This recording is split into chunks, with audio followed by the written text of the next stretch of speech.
Com as aposentadorias de Éder Joffrey e Miguel de Oliveira no fim da década de 70, o boxe brasileiro acabou passando por um período de vácuo temporal, onde os jovens talentos não estavam mais surgindo. Isso fez o pugilismo ficar cada vez mais defasado em território nacional, com o povo se perguntando se um dia nasceria um novo ídolo. E foi com essas preces que do pequeno município de Aracaju surgiu um gigante que carregaria a esperança do boxe brasileiro nos ringues mundo afora.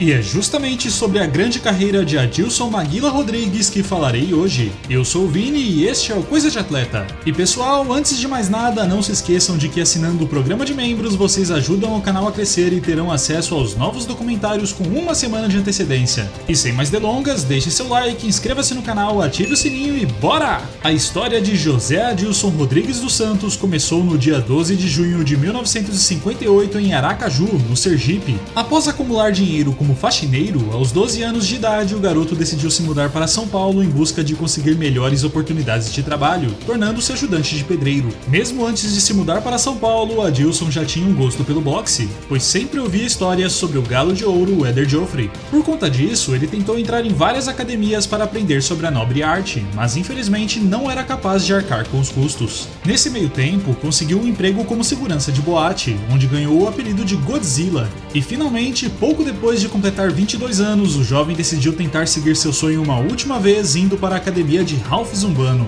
Ralph era tio de Éder Joffrey e obviamente viu potencial no gigante nordestino, animando-se ainda mais ao ver que ele pesava 95 quilos e poderia lutar nos pesos pesados. A partir desse ponto, Adilson começou a treinar e participar de campeonatos amadores, fazendo sua estreia no profissional em 1983 aos 24 anos de idade, onde o locutor Newton Campos o anunciou como Maguila. Este apelido surgiu do personagem principal do desenho Maguila ou Gorila, do estúdio de animação Hanna-Barbera, bem famoso na época. No início, tanto Adilson quanto Ralph detestaram o apelido, pois o consideravam racista. Mas com o tempo o nome pegou e ambos acabaram se acostumando. Logo em seu primeiro ano como profissional, Maguila conquistou o título de campeão brasileiro dos pesos pesados ao derrotar Valdemar Paulino por nocaute no primeiro round. E com isso, não demorou muito até seus nocautes eletrizantes chegarem ao conhecimento do empresário e locutor Luciano do Vale. Isso estreitou os laços entre o lutador e a Rede Bandeirantes, fazendo com que todas as suas lutas fossem televisionadas e se tornassem um grande sucesso de audiência. A consequência é que Maguila conseguiu uma chance para lutar contra o campeão argentino Juan Antônio Figueroa pelo título sul-americano que estava vago, e ele não desapontou.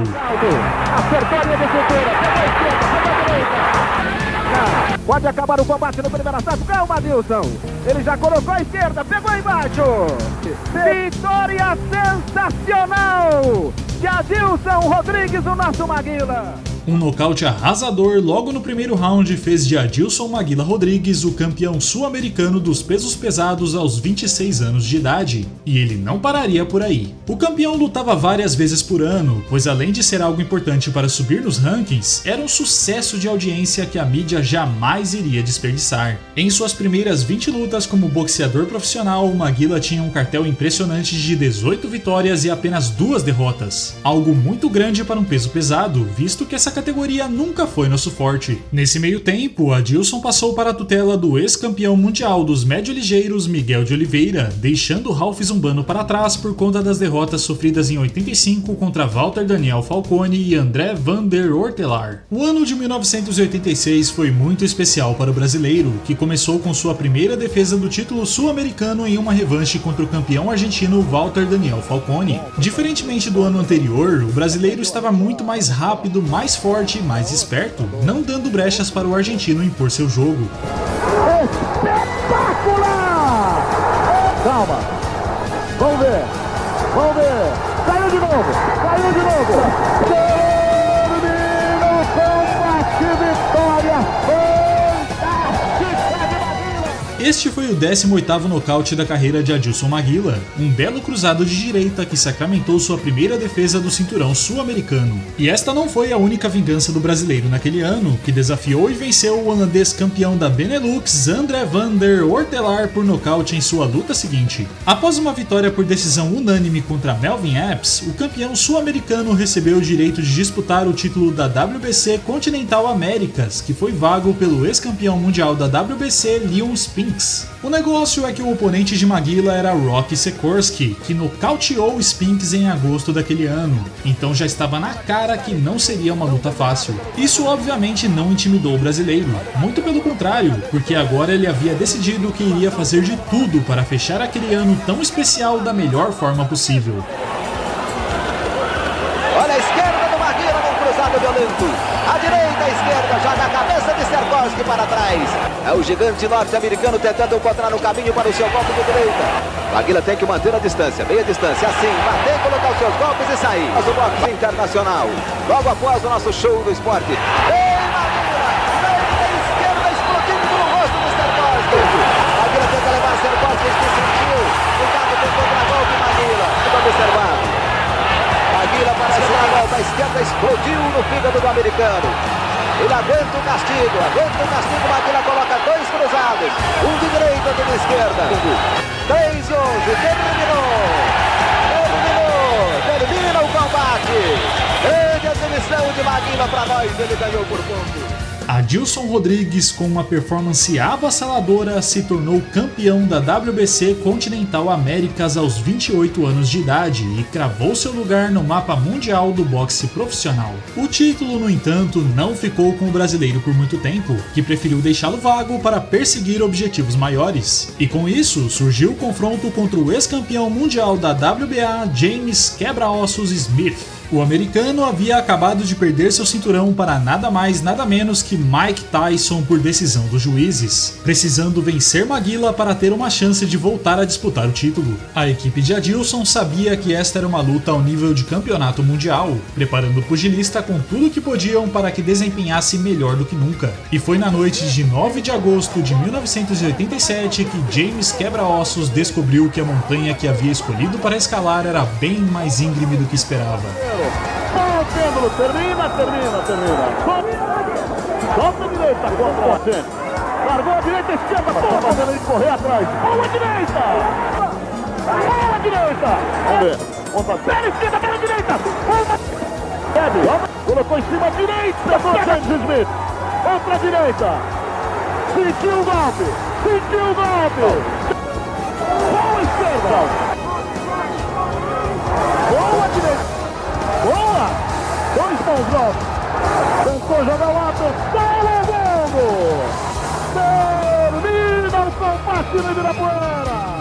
Essa foi uma vitória fantástica, aclamada inclusive como uma das melhores performances da carreira de Maguila. Essa alegria toda fez com que o pugilista passasse a lutar exclusivamente com estrangeiros, buscando adquirir experiência para um dia ser capaz de lutar pelo título mundial. Adilson era uma imensa sensação na América do Sul. Inclusive, em 1988 ele lutou e venceu pela primeira vez em solo americano, nocauteando Mark Lee no primeiro round. O empresário Rivaldo Mondini e o locutor Luciano do Vale estavam deslumbrados com a possibilidade de o brasileiro atingir o topo do boxe futuramente, fazendo com que em meados de 1989 entrassem em um consenso com Maguila e deixassem a equipe de Miguel de Oliveira para contratarem os serviços de Angelo Dundee, ex-treinador de Muhammad Ali. Este é considerado o primeiro grande erro da carreira de Adilson Rodrigues. Afinal, Dundee não parecia dar tanta importância ao treino do brasileiro, o que atravancou seu progresso na nobre arte. De toda forma, após as expressivas performances de Maguila, ele recebeu a chance de lutar contra um ex-campeão dos pesos cruzadores que estava subindo de categoria, Evander Holyfield. Este homem era extremamente diferente de todos os outros lutadores que Maguila havia enfrentado até então.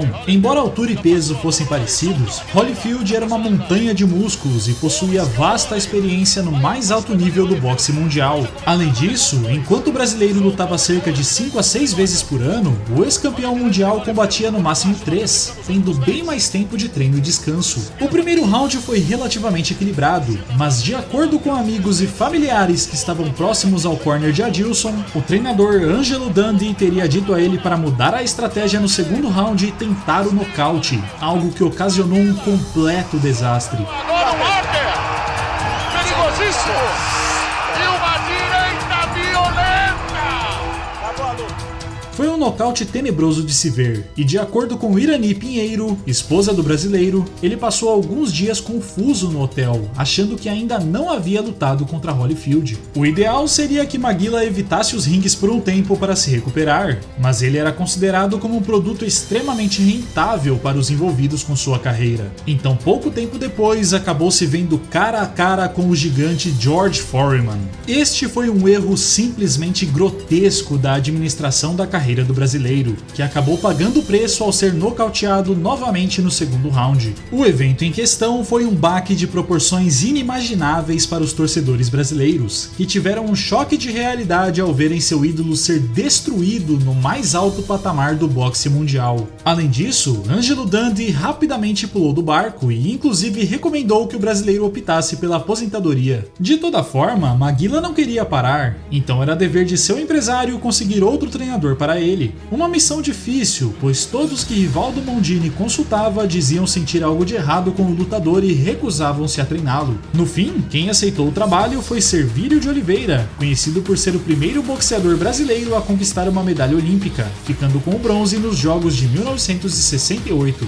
A essa altura, Maguila já não tinha mais o apoio de Luciano do Vale, mas ainda mostrava que, embora não conseguisse competir contra os gigantes do topo do mundo, permanecia soberano contra todo o resto. Até o fim do ano de 1994, que foi quando a parceria com o treinador Servílio e o empresário Rivaldo chegou ao fim, Adilson Rodrigues havia realizado mais 8 defesas de seu cinturão sul-americano e 3 do brasileiro, com uma das mais memoráveis sendo contra Edmilson Tonácio, conhecido como Rambo brasileiro, um jovem promissor dos pesos pesados. Aos 36 anos de idade, o multicampeão tinha um cartel expressivo de 57 vitórias e apenas 4 derrotas, e ainda assim se pegava sonhando com um possível título mundial. E foi nesse momento, com sua própria esposa Irani como empresária e treinadores rotativos, que Maguila decidiu mirar o título da WBF. A World Boxing Federation é uma das mais populares organizações de boxe do segundo escalão mundial, e era a oportunidade perfeita para que Maguila conseguisse conquistar seu sonho e mostrar que ainda tinha algo a oferecer ao mundo do boxe. Após algumas vitórias, sua chance finalmente foi concedida, e agora ele lutaria contra Johnny Nelson pelo tão sonhado título mundial da WBF. Adilson obviamente não fazia ideia, mas estava prestes a enfrentar um homem que, em apenas alguns anos, se tornaria um grande lutador que conquistaria o recorde de mais tempo na história com um título mundial dos pesos cruzadores, defendendo-o por 13 vezes consecutivas e se aposentando com o cinturão.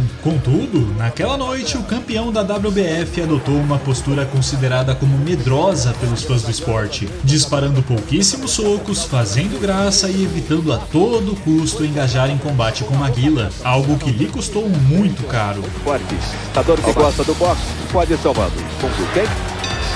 Terminou.